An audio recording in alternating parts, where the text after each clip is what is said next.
너무나 중요한 것이에요. 제가 발견하고 엄청 기뻤습니다.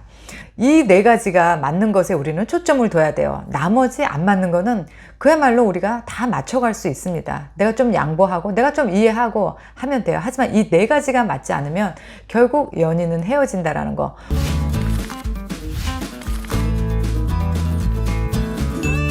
안녕하세요, 리즈입니다. 저는 연애를 가끔 종합예술이라고 표현을 하는데요. 그 이유는 우리가 인간으로서 느낄 수 있는 그런 수많은 다양한 감정들을 연인 관계에서 모두 느낄 수 있기 때문에 이것은 감정의 종합 패키지다 라고 말씀을 드립니다. 사실 뭐 가족, 그 다음에 친구, 동료, 이렇게 우리가 주변에서 흔히 만나는 사람들하고는 그냥 딱 그 사람들하고의 그런 어떤 감정 소모만 필요해요. 하지만 연인 관계는 굉장히 복잡합니다. 정말 여러분도 연애를 해보신 분들은 알겠지만 행복과 기쁨, 슬픔, 불안, 그리고 불신, 그리고 질투, 뭐 여러 가지 인간이라면 누릴 수 있는 모든 감정들을 다 느낄 수 있어요. 행복했다, 불행했다, 또 좌절했다, 미워했다, 절망했다, 또 원망했다. 그죠? 아마 이래서 어떤 사람들은 연애를 포기하는 사람들도 있고, 또 그런 다이나믹한 감정들이 어떻게 보면 우리 삶을 살아갈 수 있게 하는 어떤 원동력이 되기도 하기 때문에 어쩌면 모든 사람들이 연애를 원하면서도 또 두려워하는 걸지도 몰라요.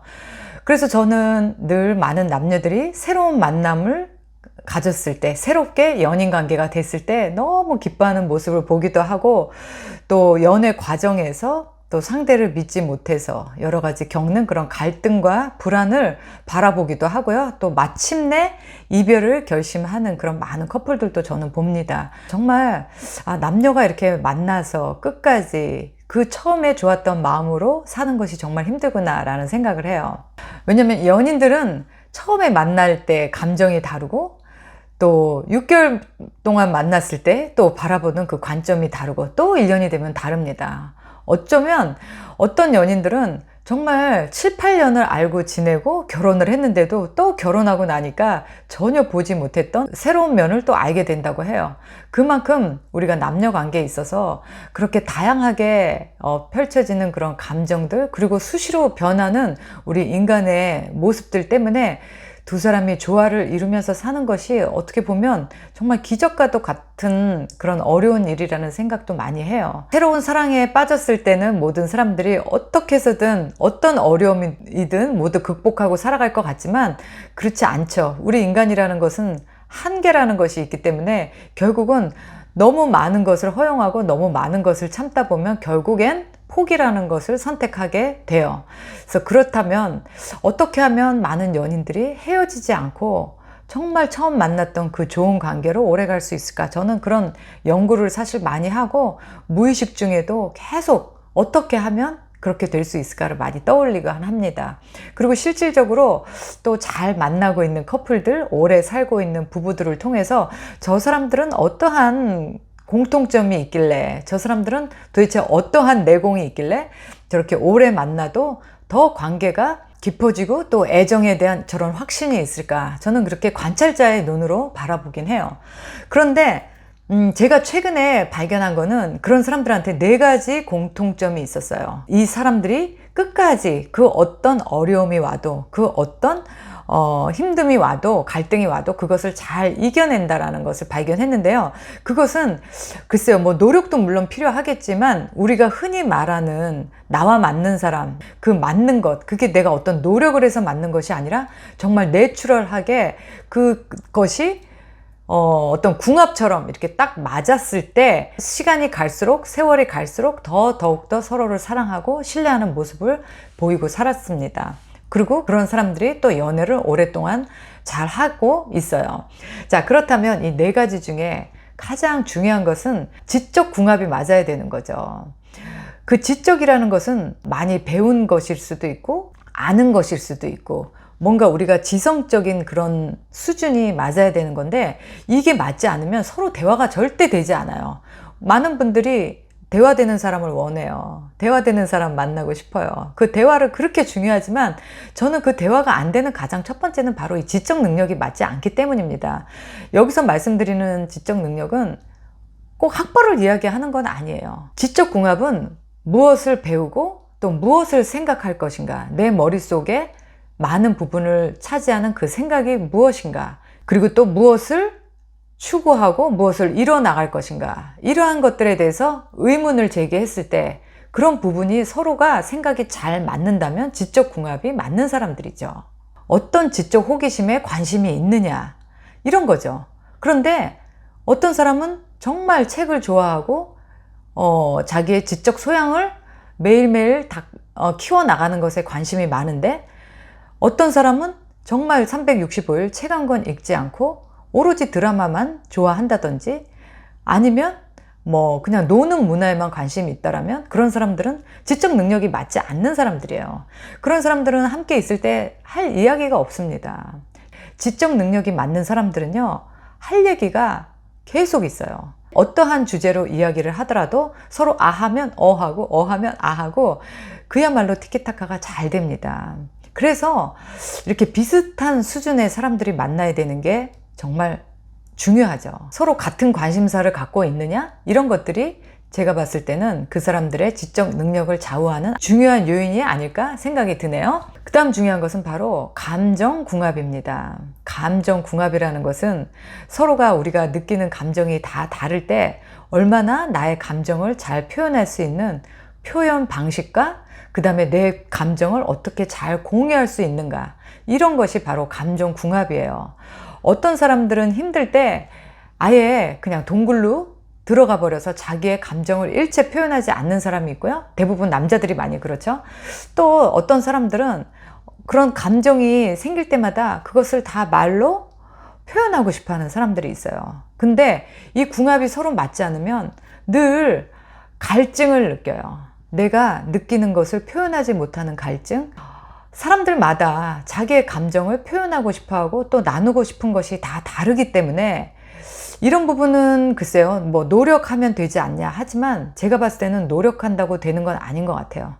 그래도 서로 감정을 표현하고 나누고 또 서로 위로하고 상대의 감정을 이해하려고 하는, 그럴 때 그러한 감정을 표현하지 못한다, 표현하기 어렵다, 표현하는 게 편하지 않다, 이런 느낌이 든다면 그런 사람하고는 결국 무엇을 나누기 위한 것인가요? 어떻게 그 연애와 또 사랑의 감정이 키워갈 수 있을까요? 연인은, 그리고 부부는 하루하루 느끼는 것, 그리고 좋은 것 좋다, 싫은 것 싫다, 이렇게 늘 말할 수 있는 그런 편안한 감정을 공유할 수 있는 서로에게 그런 상대가 돼야 되는 게 너무 중요하기 때문에 감정궁합도 처음에 말씀드렸던 지적궁합만큼 너무나 중요한 겁니다. 이것이 맞지 않으면 가슴이 답답해서 연인이 있어도 또 누구 부부와 함께 살아도 항상 외로움을 느낄 거예요. 그런 이야기 많이 들어보셨죠? 함께 있어도 외롭다. 최악의 감정이죠. 차라리 그럴 땐 혼자 있는 게 더 나을 수도 있습니다. 자, 그 다음에 세 번째는 정서적 궁합이에요. 감정과 정서는 약간 달라요. 감정은 우리가 느끼는 것, 뭐 좋다, 싫다, 슬프다, 기쁘다, 뭐 이렇게 내가 무의식적으로 느끼는 것이 감정이라면, 정서는 내가 그동안에 이렇게 쭉 살아오면서 나의 환경이 만들어낸 나 자신의 모습이에요. 그러니까 정서적인 궁합이 잘 맞으면 심리적인 안정감이 비슷한 레벨이기 때문에 훨씬 서로가 함께 있을 때 더 편안해 할 수 있죠. 선천적인 그런 사람들만의 어떤 성향 있잖아요. 어떤 사람은 내성적이고 어떤 사람은 외향적이고, 이런 부분에 있어서 서로 또 조화가 잘 맞는가도 역시 정서적인 궁합을 좌우하는 중요한 요인입니다. 또 그 사람이 타고난 어떤 신체적인 에너지이기도 해요. 신체적인 에너지는 감정과 생각에도 영향을 미치기 때문에 그러한 부분이 두 사람이 서로 맞지 않는다면 성향이 맞지 않는 거예요. 성향이 맞지 않는 건 정서가 맞지 않는 겁니다. 서로 다른 정서적인 에너지를 갖고 있기 때문에 그런 부분에서 맞지 않는다면 좀 힘들죠. 하지만 제가 봤을 때는 그래도 이 정도는 서로에게 좀 맞춰주려고 노력하는, 적어도 연애 초반에, 사랑 초반에는 나와 좀 다르지만 맞춰가려는 노력은 할 것 같아요. 하지만 어느 순간에는 너무 다른 정서와 또 에너지를 갖고 있기 때문에 그것 때문에 함께 할 수 있는 시간이 점점 없어집니다.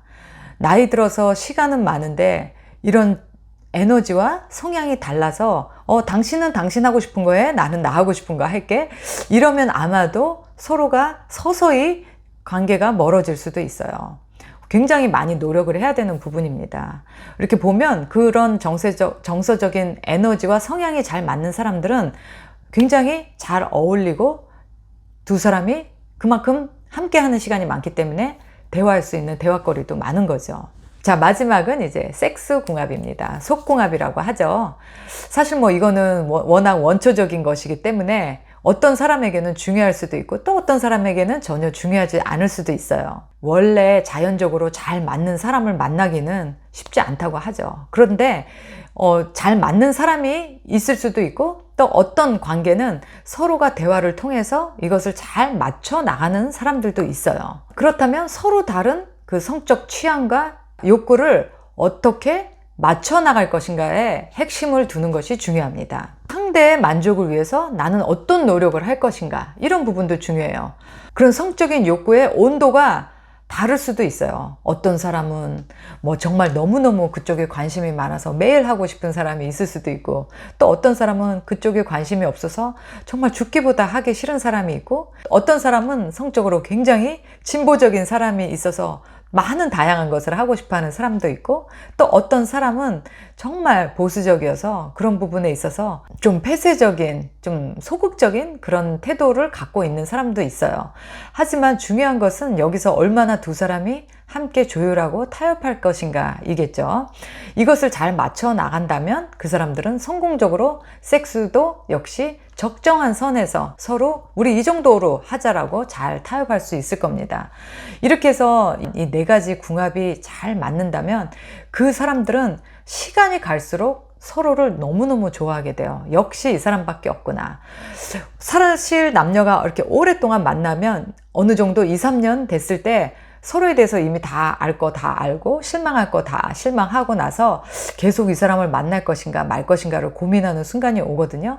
그런데 이 네 가지가 서로 궁합이 잘 맞는다면 그 사람이 좀 경제적으로 어렵더라도, 또 그 사람이 예전보다 더 많이 나이 들고 살찌고 미워진다 하더라도 이 네 가지의 강력한 힘으로 그 두 남녀는 영원히 오래 사랑하면서 더 신뢰하면서 살 수 있을 거예요.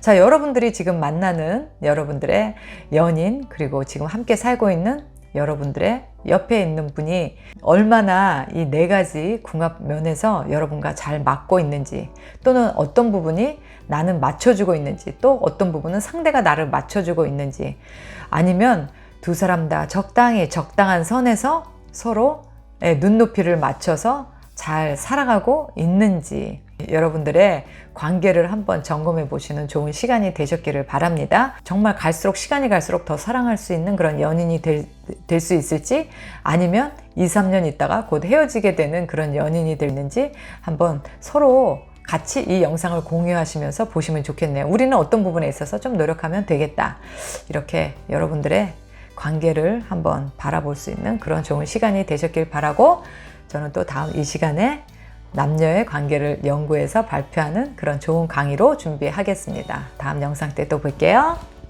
바이.